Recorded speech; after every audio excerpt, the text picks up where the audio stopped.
So another little job we've got to do is this. Now this is the base of the, I presume, centre pillar or B pillar, I presume you call it. Hopefully you can see that all right. Hopefully, just double check. Yeah, it should be all right. So this basically goes there like that. Now I had to cut it basically because these pretty much weren't here up till about this point. Most of it was kind of gone. I've got some good datums because I've got the actual spot welds here. I can line up with the drill marks I made, so I know pretty much where it's going to go, and that's pretty much going to sit there. I did have to repair it, that's why this is actually too much. This needs cutting off. I've just left me with some material to work with.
So ongoing trials and tribulations with the Jag. Just, well, as you can see, we've got some light. I had this old lamp kicking around, new old stock in a box, so wired that up so I've got more light in here. These LED things over here don't really cast a lot of light, they kind of glow more than shine. So got a light on the job. So what's happened since, well, this is still the same video, it's just it's a few days later. I was working on this piece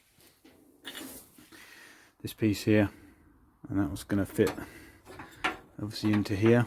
If I can get that into place, I've managed to get that to fit reasonably well.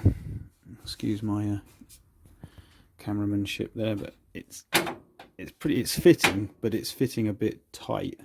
And this cut line here really should be the width of a cutting blade, because that's what took it off. And you can sort of see it's not, that's not quite lining up here with this spot weld hole, so it's not quite in the right place. But what I'm finding is I've had to mark a line here because, as I said before, these pieces, apart from this bit here, and some of it weren't actually there, they've rotted away. So where I've marked, it's pinching.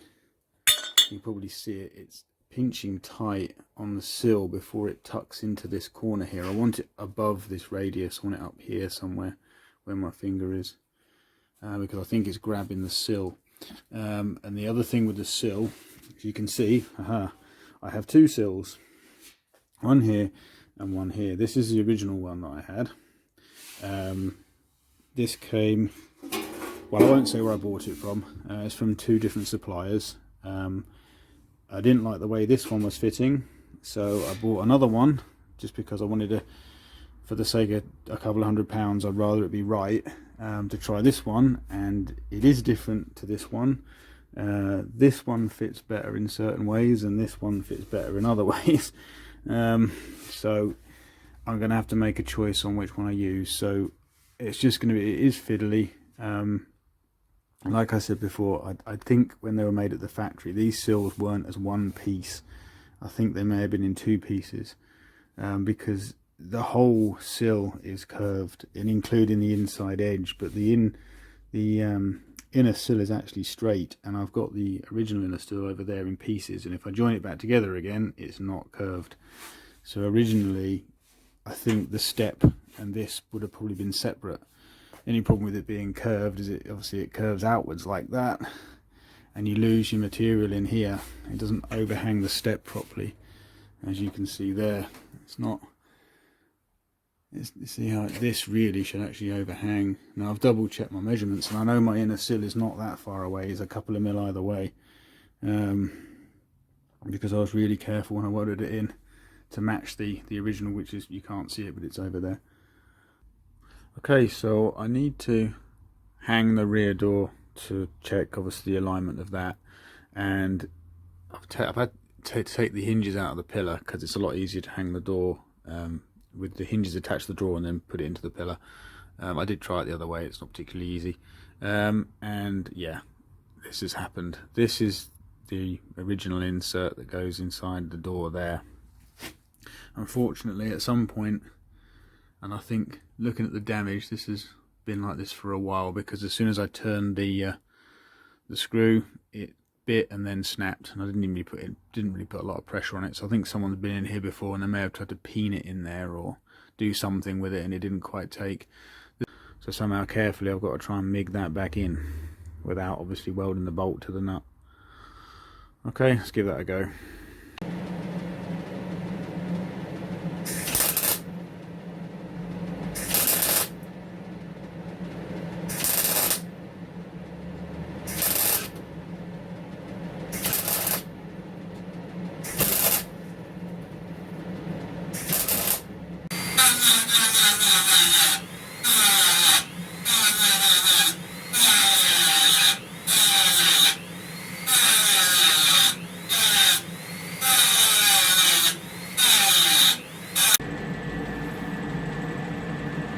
So I had to run a 5/16 tap through there because I got a tiny little bit of weld spatter on the thread, but it's not come out that bad. Just get that out of there. Blow some crap out. Let's turn this welder off because it's really noisy. There we go. That's going to be, it's relatively smooth. It's going to be hidden anyway. It's underneath the hinge. The main thing is the stud, or sorry, not stud, the insert is welded back in. And once the hinge is on there, no one's ever going to know. So that's done. So we have a little bit more progress. I've managed to get this. This is the second sill that I bought roughly into position. I've got the, as you can see, the rear door is now hung to try and get the lines on that, which I've managed to do. Managed to improve this back line here because this was nearly touching at the bottom and the door catch wasn't working properly. So now it's actually opening and closing, which is good. I only tacked this bottom piece in here just for now. I was going to weld it, but I've just tacked it for now. These door gaps here, they do need a little bit of improvement, but they're about as good as I can get them for now. As you can tell, I have to come out of the garage because I can't stand away from the car far enough.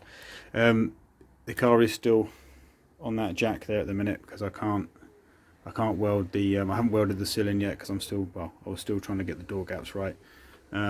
It's not, for someone inexperienced like me, it's not a quick process.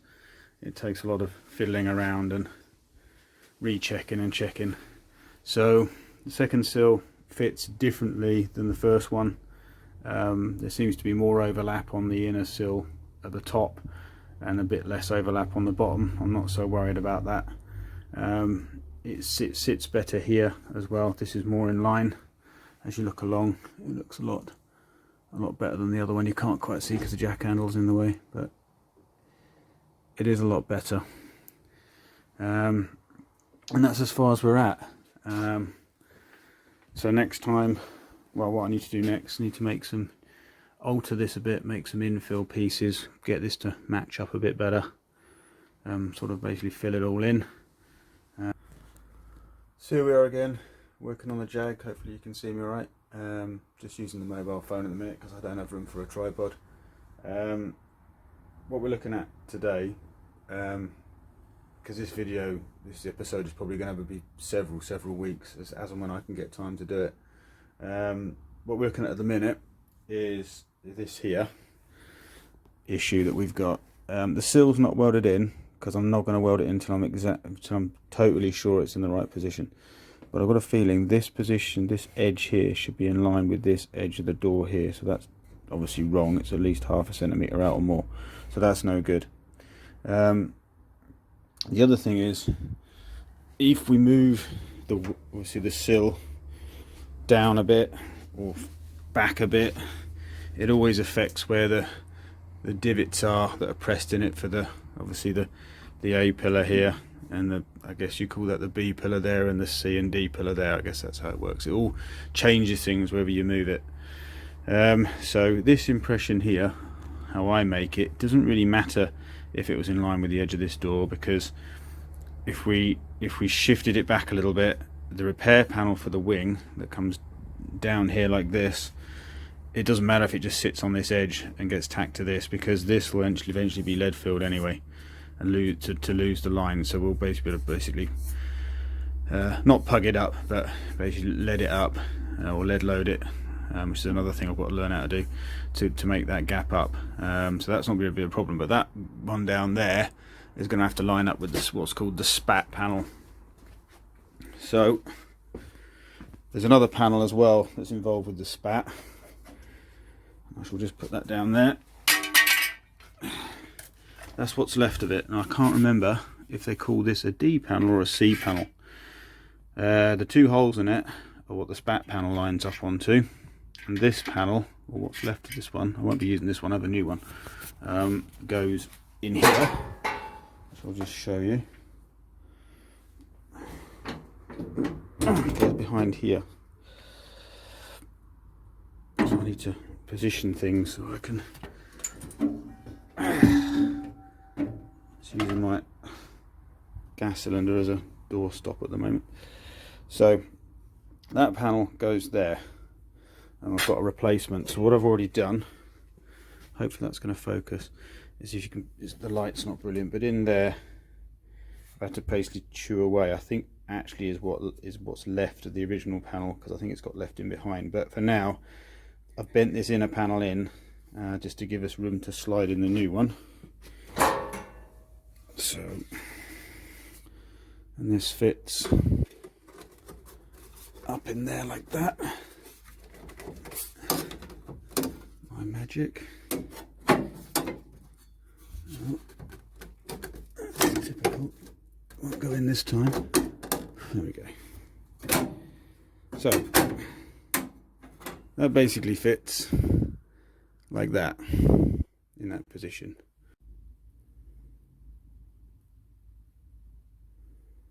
Bit more light on the situation now. Hopefully you can see that a bit better.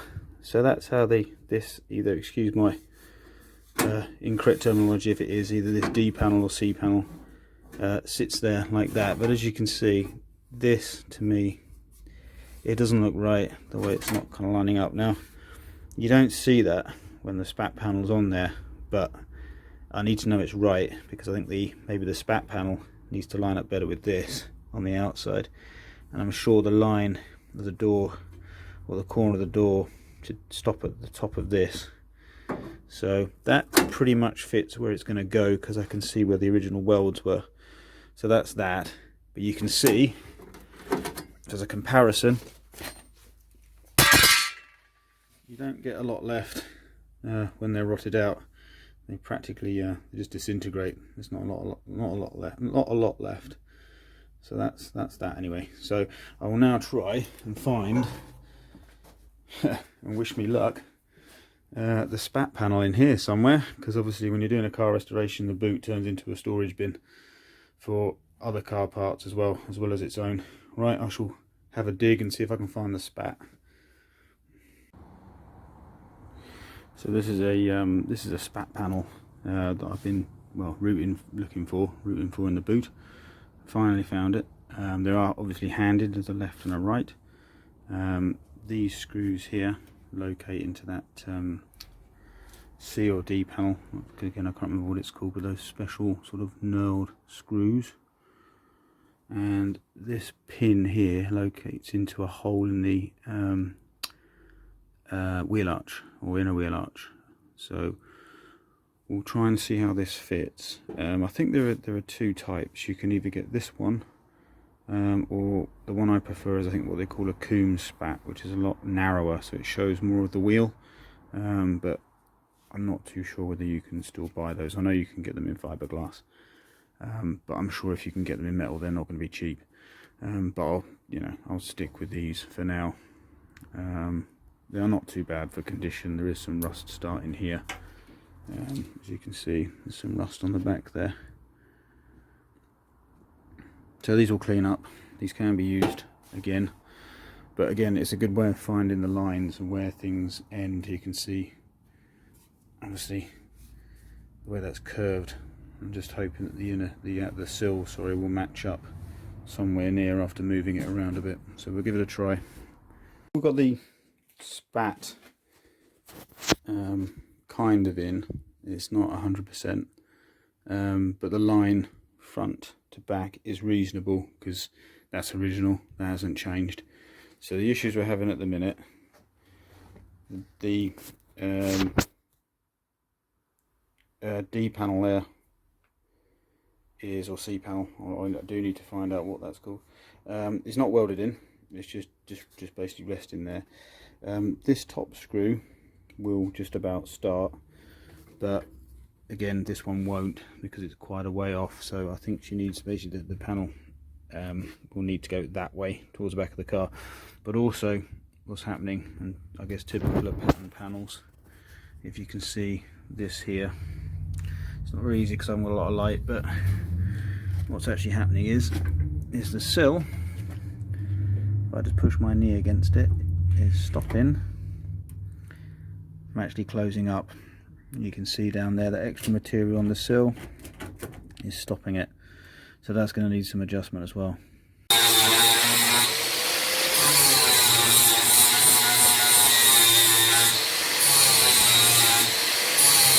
This lower edge here is kind of giving us an issue, so all I'm going to do with my limited panel beating skills is just put a dolly on the back of it if I can. Just trying to hold it there with one hand. I'm not going to beat the living crap out of it. I'm just going to give it a tap in, just a little bit of tap.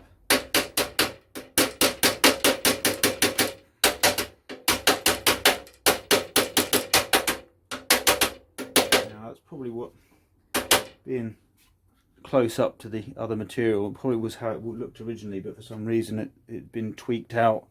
And you can see the creases in here because it was all bent and wobbly and all over the place. But I don't want to cut any more out of that lip on the sill I cut earlier because there's no need to. So hopefully things will fit better. Okay, so just run out of time for today really. Got the spat panel to just temporarily sit in there. I've got the fit a little bit better with this alignment to the sill by just grinding a bit more away, so that's pretty close. It's pretty good. The D or C panel, call it a D panel for now, is, let me just put this bowl here so that I can't do it because the car is jacked up at the moment, but I've got it now so that the screws actually go into the catches. If I just push it up with my knee, I probably can't quite do that. If I just try and get around here, it's not very easy, I don't have a lot of space. But we can see now, it does need a little bit of tweaking, but it does close up, or it will close up against the other panel. It just needs a little bit more tweaking in here, so it's an ongoing jigsaw. And